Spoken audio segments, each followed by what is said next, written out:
a mund të shohim neve në fakt këtë rrjetet sociale si bekim prej Zotit apo si sprovë të kohës tonë?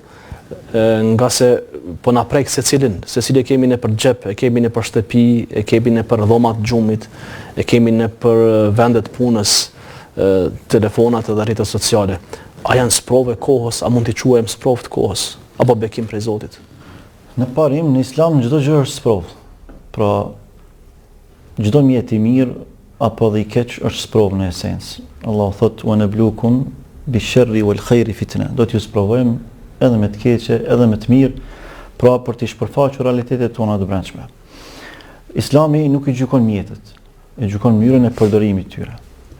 Në këtë rast, rrjetet sociale nuk ka dyshim se janë lehtësim i kohës, janë një mjet zhvillimor që mundson edhe qasjen dhe informacionit për një kohë shumë të shpejtë. Tashmë mos flasim me zhvillimet e fundit teknologjike përmes inteligjencës artificiale.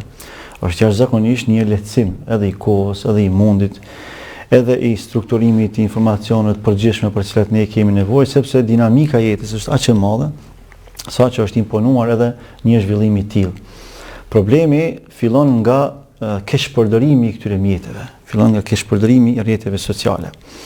Për arsye se përpos Islamit që e ndan atë vijën e hollë që e bën diferencën mes mjetit që përdoret për mirë, që në këtë rast quhet bekim, dhe mjetit që përdoret për keq, që në këtë rast kalon në sprovë apo në fatkeqësi, nëse mund të themi ndryshe, e bën pikërisht për shkak se kthen në origjinë të përdorimit të mjeteve për hir të Allahut subhanahu wa taala, apo për zhvillimin e njerëzimit, apo për avancimin e shoqërisë njerëzore në përgjithësi.